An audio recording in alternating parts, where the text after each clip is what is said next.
गरीब बहन का रक्षाबंधन। सरिता आज अपने माता पिता और बड़े भाई की तस्वीर के सामने बैठकर पुराने दिनों को याद कर रही थी। कितनी सुखमय जिंदगी थी उनकी।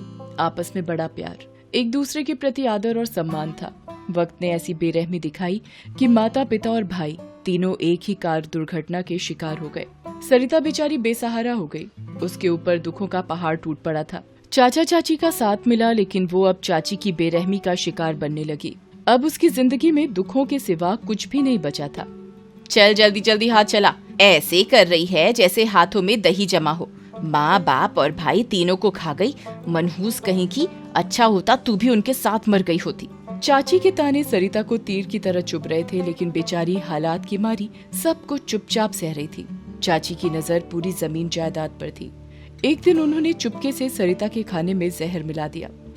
सरिता, तू कितना काम करती है, खाने के नाम पर हमेशा पीछे रहती है। चल आज मैं तेरे लिए खाना परोस कर लाई हूँ, खा ले और आराम कर। हाँ चाची, अब आप इतने प्यार से कह रही हैं तो मैं खुशी खुशी पूरा खाना खाऊंगी। बड़ी आज्ञाकारी है मेरी बिटिया।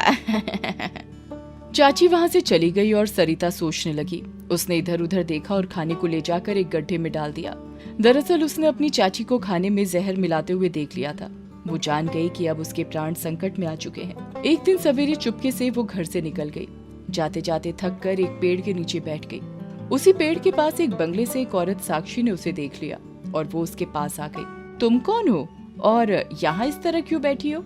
मेरा नाम सरिता है। अपनी जिंदगी से हार कर निकली हूँ। यहाँ थक कर बैठ गई हूँ। कहाँ जा रही हो? मैडम, मेरे पास ना तो कोई निश्चित रास्ता है और ना ही कोई मंजिल। जिंदगी जहाँ ले जाएगी वहीं चली जाऊंगी। साक्षी ने बड़े प्यार से पूछा तो सरिता ने सारी दास्तान सुना दी। साक्षी का मन भर आया और उसने सरिता का हाथ पकड़ लिया और अपने घर ले गई। डूबते को तिनके का सहारा भी काफी होता है। सरिता को सर छुपाने के लिए छत मिल गई। वो साक्षी के काम में हाथ बटाने लगी और एक नई जिंदगी बिताने लगी। जब भी साक्षी कोई काम करने लगती तो सरिता उसे टोक देती। साक्षी बर्तन मांज रही थी। सरिता अच्छा खाना भी बनाती थी, साफ सफाई भी करती थी। साक्षी का पति सुमित भी बड़ा नेक इंसान था। सरिता उसे भैया कहकर बुलाती थी। सुमित और साक्षी के घर में आए हुए सरिता को कुछ ही दिन बीते थे। इसी बीच रक्षाबंधन करीब आ गया। साक्षी ने दो बड़ी सुंदर साड़ियाँ सरिता को दिखाई। सरिता, इधर आओ, ये देखो 2 साड़ियाँ हैं। तुम्हें कौन सी ज्यादा पसंद है? मैडम, आपकी हर पसंद अच्छी होती है। ये दोनों साड़ियाँ बहुत अच्छी हैं। आप पहनोगी तो इनकी सुंदरता और बढ़ जाएगी। अच्छी बात है। ये कान का झुमका कैसा है? बहुत ही अच्छा है। रक्षाबंधन के दिन सवेरे साक्षी ने सुमित को सोए हुए देखा तो उनकी चादर खींच ली। साक्षी, क्या कर रही हो? सोने दो, आज त्योहार के दिन भी जगा रही हो। त्योहार है इसीलिए तो जगा रही हूँ। नहा धोकर तैयार हो जाओ, मुहूर्त निकल जाएगा, तब उठकर क्या फायदा। अरे हाँ, मैं अभी फट से तैयार होता हूँ। सरिता, प्लीज मेरे लिए चाय बना दो। अरे रक्षाबंधन है, तुम भी नए कपड़े पहन लो। हाँ सरिता, ये लो साड़ी और जाओ पहनकर जल्दी आओ। अरे मैडम, इतनी अच्छी साड़ी मुझे पहनने के लिए कह रही हैं? आप भी बहुत सज गई हैं। अरे वाह, भैया भी सज गए हैं। कहीं बड़ी प्रोग्राम में जाने का इरादा है क्या? क्यों भैया, ये इतनी सारी मिठाई आ गई है। देखो सरिता, सब तैयार हो गए, तुम पीछे रह गई हो। जाओ सरिता, तैयार होकर आओ। रक्षाबंधन का त्योहार है, हम सब सजे हैं। तुम ऐसे रहोगी तो कैसे काम चलेगा? सरिता भी नई साड़ी पहन कर आ गई। अरे वाह सरिता, एकदम परी की तरह लग रही हो। बस एक कमी है। वो क्या मैडम? ये झुमका पहन लो, तुम्हारे ऊपर बहुत सूट करेगा। नहीं नहीं मैडम, ये झुमका आपका। तुम बोलती बहुत हो। मैंने कहा पहन लो तो पहन लो। सुमित भैया ने भी इशारा किया और सरिता को पहनना ही पड़ा। सुमित जाकर सोफे पर बैठ गया। सरिता, यहाँ बैठ जाओ, एक जरूरी काम है। क्या बात है भैया? साक्षी रक्षाबंधन के लिए आरती का सामान सजाकर आ गई। मेरी प्यारी छोटी बहन, अपने भाई को राखी नहीं बांधोगी? मैं? हाँ बहन, कलाई सोनी है, इसे राखी से सजा दो। मुझे बड़ी किस्मत से एक बहन मिल गई है। सरिता की आंखों में आनंद के आंसू उमड़ पड़े। उसकी खुशी की सीमा न रही। उसने बड़े प्यार से अपने भाई सुमित की कलाई पर रक्षाबंधन को बांध दिया। बड़े प्यार से मिठाई भी खिलाई। साक्षी और सुमित की आंखों से भी आनंद छलक पड़ा। लो बहन, भाई की तरफ से एक छोटा सा उपहार। सरिता ने उपहार स्वीकार कर लिया। उसने देखा तो वही दोनों साड़ियां थीं जो उसे साक्षी भाभी ने दिखाई थी। साड़ी के साथ झुमके का छोटा डिब्बा और 5001 रुपए भी थे। ईश्वर की कृपा से सुमित, साक्षी और सरिता तीनों को नया रिश्ता मिल गया। रक्षाबंधन के इस पावन अवसर पर नए पवित्र रिश्ते से उनके जीवन में खुशियों की बहार आ गई।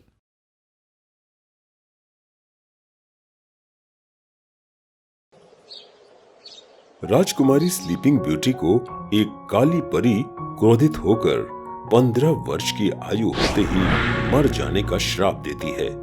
इसके बाद 12वीं नेक परी के आशीर्वाद के कारण श्राप के परिवर्तित होने से राजमहल के लोग और राजकुमारी 100 वर्ष तक सोते रह जाते हैं। उसी परी के आशीर्वाद के कारण एक सुंदर राजकुमार महल में आता है और राजकुमारी को स्पर्श करता है। उसके स्पर्श करते ही राजकुमारी और वहां के सभी लोग जाग जाते हैं। राजकुमार और राजकुमारी का बड़े धूमधाम से विवाह हो जाता है और वे एक दूसरे के साथ बहुत सुखपूर्वक रहने लगते हैं। मगर उनकी खुशियां ज्यादा दिन तक नहीं रहती। उस दुष्ट काली परी की बहन दुष्ट भूरी परी राजकुमारी से अपनी बहन काली परी के अपमान का बदला लेने की ठान लेती है।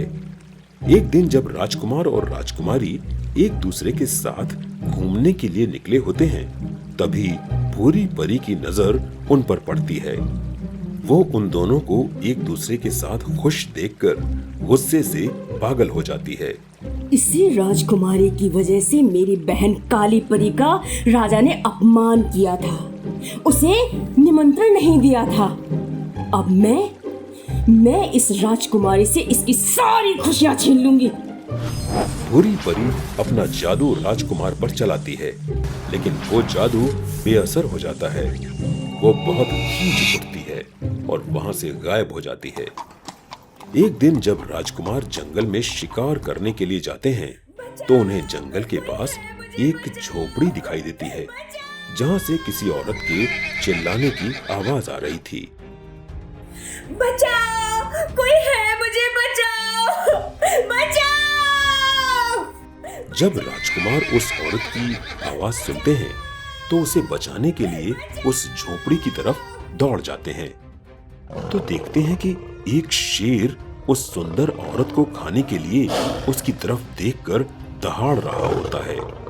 फिर उस शेर को राजकुमार अपने तीर से मार डालते हैं। आज मेरी जान बचाने के लिए आपका बहुत बहुत धन्यवाद। आपका ये एहसान मैं कभी नहीं भूलूंगी। क्या आप यहाँ पर अकेले रहती हैं? हाँ, मैं इस झोपड़ी में अकेले ही रहती हूँ। अपना सारा दुख अकेले सहती हूँ। मेरा यहाँ अपना कोई नहीं है। इस जंगल में तो मैं रोज शिकार करने आता हूँ, लेकिन आपको मैंने आज पहली बार देखा है। चलिए अच्छा है, फिर तो आपसे हर रोज मुलाकात होती रहेगी। ठीक है, अगर आपको अकेलापन महसूस होता हो तो मैं आपके साथ थोड़ा वक्त बिता लिया करूँगा। इतना कहकर राजकुमार अपने घोड़े पर सवार होकर वहां से चले जाते हैं। राजकुमार के जाते ही वो औरत एक परी के रूप में बदल जाती है। वो भूरी परी होती है। राजकुमार, तुम्हें क्या लगा मैं एक बेसहारा औरत हूँ और मुझे तुम्हारी जरूरत है? जब तक कि मैं तुम्हारी राजकुमारी को तुमसे दूर नहीं कर देती और उसको खून के आंसू नहीं रुला देती, तब तक मुझे चैन नहीं। उस दिन के बाद से जब राजकुमार जंगल में शिकार करने जाते, तब वो भूरी परी राजकुमार से मिलने के लिए भेष बदलकर आने लगती।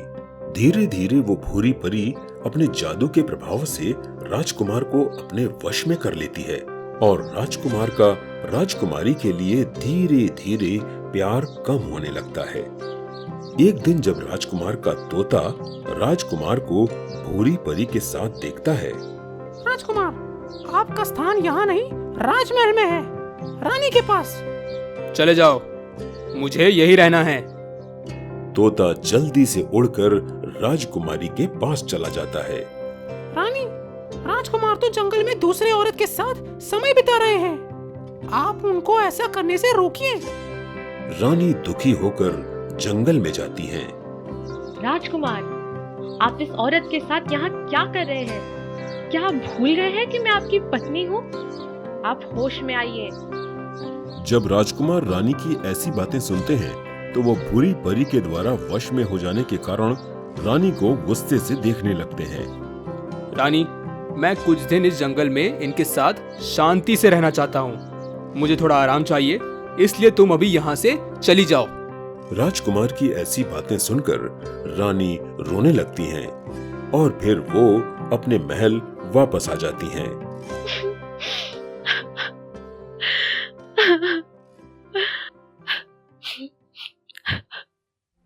राजकुमार को क्या हो गया है, कुछ भी समझ नहीं आ रहा। कहाँ वो मुझे बिना देखे चैन से रह नहीं पाते थे, अब वे ही मुझे अपने पास से जाने के लिए बोल रहे थे। हे भगवान, अब क्या होगा?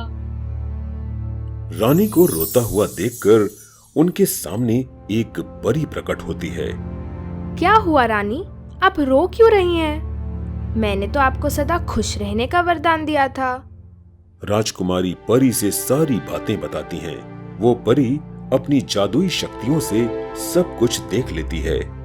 राजकुमार के साथ जो औरत रह रही है वह एक साधारण औरत नहीं, बल्कि काली परी की बहन भूरी परी है।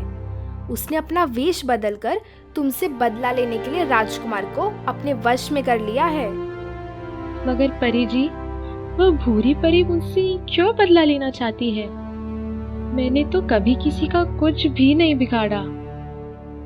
राजकुमारी, वह अपनी बहन काली परी के अपमान का बदला ले रही है।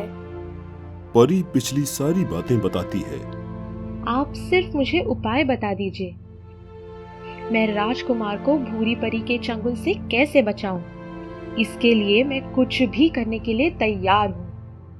यहाँ से बहुत दूर एक घने काले जंगल में एक बहुत ही बड़ी गुफा है। उस गुफा में बहुत ही विषैले सांप रहते हैं। उसी गुफा के अंदर तुम्हें एक पारस मणि मिलेगी। अगर उस मणि को ले आ सको तो भूरी परी का जादू नष्ट हो जाएगा और राजकुमार फिर से तुम्हारे पास आ जाएंगे। मगर रानी, ध्यान रहे, उस गुफा में जो भी मनुष्य उस मणि को हासिल करने के लिए जाता है वह जीवित लौटकर नहीं आता। मैं तुम्हें ये अंगूठी दे रही हूँ, इसे पहनकर तुम हर खतरे से बच जाओगी। परी की बातें सुनकर अंगूठी पहनकर रानी अपनी जान की परवाह किए बिना उस घने काले जंगल में अकेले ही उस गुफा को ढूंढने के लिए निकल पड़ती हैं। बहुत दूर जाने के बाद उन्हें एक गुफा दिखाई पड़ती है। वो गुफा के अंदर प्रवेश करती हैं। जैसे ही वो गुफा के अंदर जाती हैं, उन्हें उस गुफा के अंदर बहुत सारे विषैले सांप दिखते हैं। मगर रानी उनसे किसी भी तरह से बच-बचकर गुफा के अंदर जाने लगती हैं। गुफा में कुछ दूर अंदर जाने पर वो देखती हैं कि गुफा के भीतर से बहुत ही तेज प्रकाश आ रहा है। राजकुमारी उस प्रकाश की तरफ गुफा में अंदर जाने लगती हैं। तभी उन्हें एक बहुत ही चमकदार मणि दिखती है। मगर जैसे ही वो उस मणि को लेने के लिए आगे बढ़ती हैं, उसी समय उनके पूरे शरीर को बहुत सारे सांप जकड़ लेते हैं और वहीं उसी समय नागराज प्रकट होते हैं। सभी सर्प वहां से चले जाते हैं। कौन हो तुम और ये मणि क्यों हासिल करना चाहती हो? क्या तुम्हें पता नहीं, यहाँ इस गुफा में जब भी कोई मनुष्य इस मणि को हासिल करने के लिए आता है वो जिंदा लौट कर नहीं जाता। मुझे तो आश्चर्य है कि तुम अब तक जीवित कैसे हो। नागराज, मैं एक रानी हूँ और मैं इस मणि के जरिए अपने पति को वापस पाना चाहती हूँ, क्योंकि मेरे पति किसी दुष्ट परी के वश में हो गए हैं। वे मुझे और अपने सारे राजकाज को भूल गए हैं। क्या आप मेरे प्यार के लिए यह मणि मुझे देंगे? नहीं तो मैं राजकुमार को हमेशा के लिए खो दूंगी। मेरा कार्य पूरा होने के बाद मैं यह मणि आपको वापस कर दूंगी। जब नागराज रानी की ऐसी बातें सुनते हैं तो उन्हें रानी की आंखों में सच्चाई दिखाई देती है। ठीक है, मैंने तुम्हारी सच्चाई तुम्हारी आंखों में देख ली है। तुम सही बोल रही हो, इसलिए मैं तुम्हारे पति को दुष्ट परी के वश से छुड़ाने के लिए ये मणि तुम्हें दे देता हूँ। नागराज वो मणि रानी को दे देते हैं। रानी उस मणि को लेकर अपने राजकुमार के पास पहुंच जाती हैं। वो पारस मणि निकालकर राजकुमार के हाथ पर उसका स्पर्श करा देती हैं और राजकुमार के ऊपर से जादू का असर खत्म हो जाता है। अरे रानी, मैं यहाँ जंगल में इस औरत के साथ क्या कर रहा हूँ? आप मेरे साथ राजमहल चलिए, मैं सारी बातें वहां बताऊंगी। चलिए, यहाँ से चलते हैं। इतने में वो औरत भूरी परी के रूप में बदल जाती है।